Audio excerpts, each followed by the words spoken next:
Oke teman-teman, jika kemarin 3 tutorial kemarin ya kita membahas mengenai if ya, banyak membahas mengenai if. Nah, pada tutorial kali ini saya akan membahas satu komponen combo box. Nah, jadi tetap ada if-nya tapi tidak terlalu mendetail ke seperti yang video-video kemarin ya. Nah, teman-teman silakan pause dulu video ini ya, kemudian buat desain front end-nya seperti ini. Ada text box 3 buah text box ya. Text box 1, text box 2 dan text box 3, dan kemudian satu combo box di tengah. Nah, dan ini label sama dengan, isikan label itu dengan tanda sama dengan. Dan kalau ingin dibesarkan, ukuran labelnya itu ada di bagian properties ini, di bagian font ya. Nah, ini bagian font, teman-teman klik ini. Nah, teman-teman modifikasi aja lah ya, sesuai keinginan teman-teman. Yang penting intinya ada 3 combo box dan 3 text box ya, 3 text box dengan satu combo box dan satu label. Dan namanya ini masih standar ya, text box 1, text box 2 dan text box 3. Agar lebih enak, teman-teman berilah nama pada text box ini.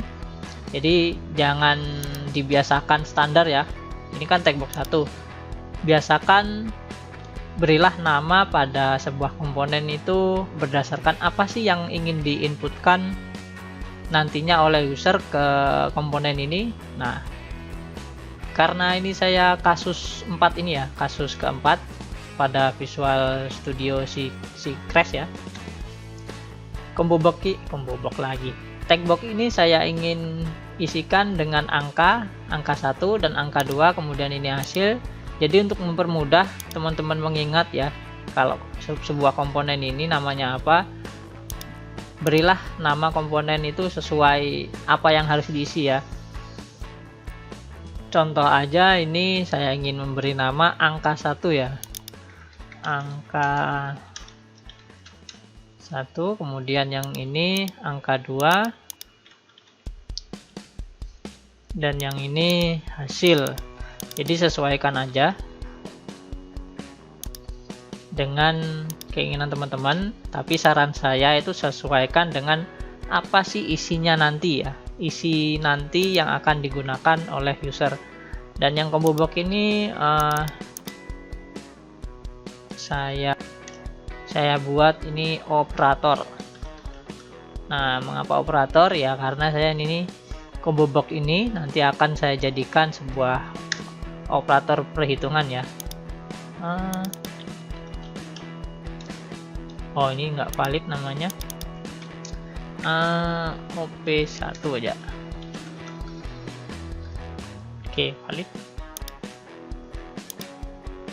Dan kemudian ya, saya lupa satu komponen lagi, yaitu tombolnya ya, sebuah button. Jadi desain ini nggak saya tampilin lagi seperti video kemarin ya. Jadi saya asumsikan teman-teman udah tahu cara add sebuah komponen dari toolbox. Kalau bagi teman-teman yang belum tahu, silakan lihat video dulu, video saya yang sebelumnya atau dari awal juga lebih bagus. Ini caption, mana captionnya ini?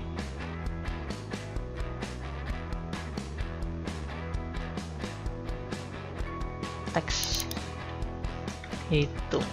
Oke. Nah, setelah desain udah dirasa cukup ya, kita klik hitung ini. Nah, triggernya itu ada di hitung ya, codingnya semua ya. Nah, yang pertama-tama ya tentunya kita harus buat variabel yang kita perlukan.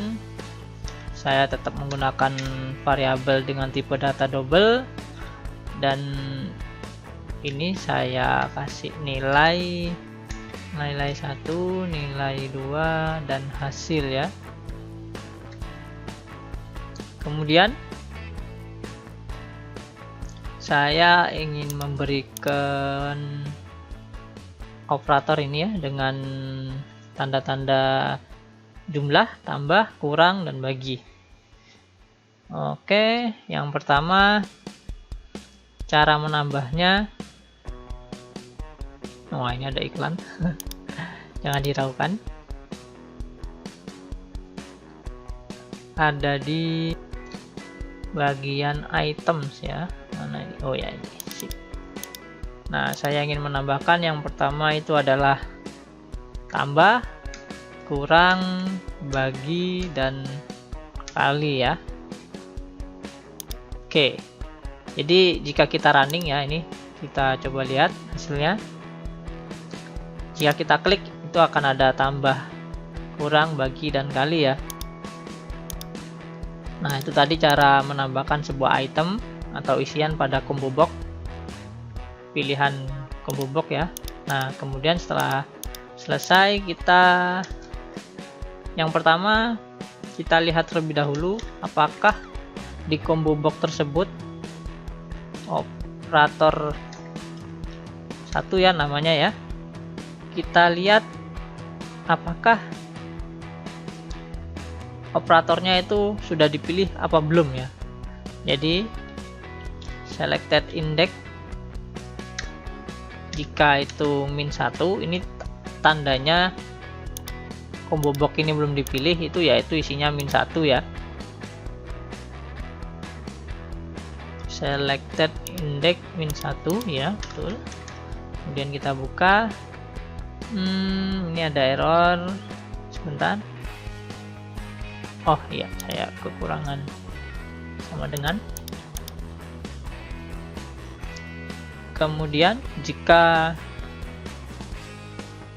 operator belum dipilih oleh user ya, saya ingin menampilkan message box.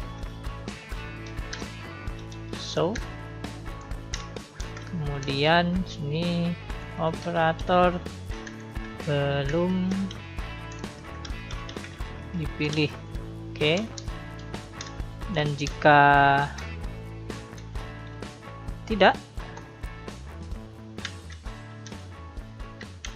else if ya. Teman-teman bisa belajar else if ini di video saya sebelumnya. Dia akan mengecek kembali operator ya. Selected index, jika yang dipilih 0 itu berarti item pertama ya. Jadi pada combo box ini contoh aja. Nah, ini nih hitungannya bukan angka 1 tapi pertama ya. Urutannya itu pertama itu adalah 0. Kemudian dilanjutkan ini adalah 1.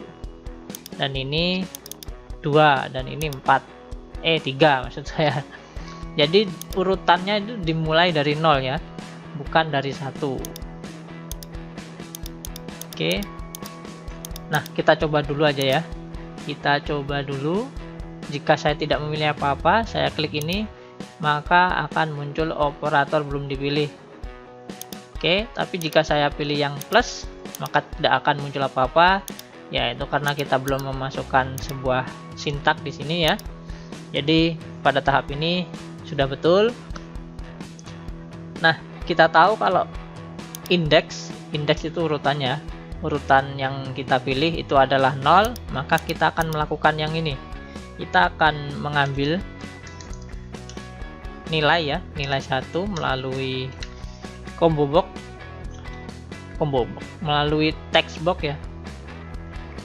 Yang pertama saya ingin converter lagi nilainya, karena kita tahu pada sebuah teks itu bervariabel string ya. Jadi kita harus mengkonvertnya sesuai dengan variabel yang kita pakai. Di sini saya memakai double ya.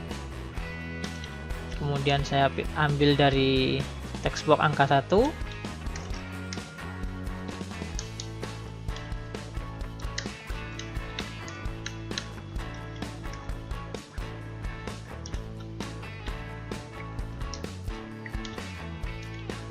Angka 2. Nah, kemudian hasil, karena operator yang kita pilih adalah yang ke-0 atau yang pertama, dan kita tahu yang pertama itu adalah tanda plus ya, tanda plus atau jumlah, maka ya hasilnya harus kita jumlahkan. Nilai 1 nilai Oh sorry, saya salah tulis nilai ini ya, nilai juga nilai. Oke, nilai 1 ditambah nilai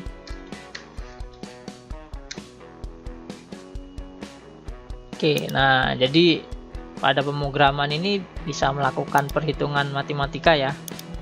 Contohnya ini aja, nilai 1 ditambah nilai 2. Kemudian kita ingin menampilkan hasil yang sudah kita hitung ke sebuah ini text box ya, yang kita ketahui tadi sudah kita rubah namanya dengan hasil ya. Oh, ini ada error pasti karena kita membuat variabel dengan nama hasil sedangkan komponen kita juga namanya hasil. Jadi salah satu syarat pembuatan variabel itu tidak boleh memberi nama yang sama dengan nama komponen yang sudah kita buat. Nah, kita tunjukkan aja errornya bagaimana. Hasil ya, hasil teks. Nah ini jadi sintaknya tidak akan ada kalau nama variabelnya sama dengan nama komponen ya, komponen ini text box. Namun jika saya ubah ini hasil teks dan di coding, baru akan ada muncul hasil teks. Nah jadi di sini teks akan ada sintaknya hasil to string. Oke. Nah ini yang penjumlahan ya, kita running dulu, kita coba yang penjumlahan. Contohnya 5 ditambah 2. Kita pilih yang tanpa operator dulu ya. Oke, operator belum dipilih. Sesuai dengan coding yang kita buat tadi akan menampilkan message box. Jika kita pilih tambah, maka dia akan menampilkan pada kotak hasil ya, berupa teks angka 7.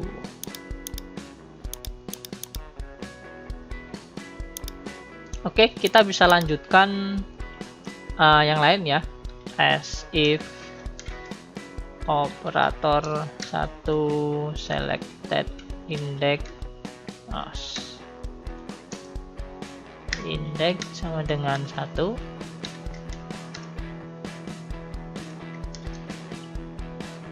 Oke, dan kita ketahui bahwa kalau yang kedua itu adalah tanda kurang ya, atau dikurangin, operator kurang.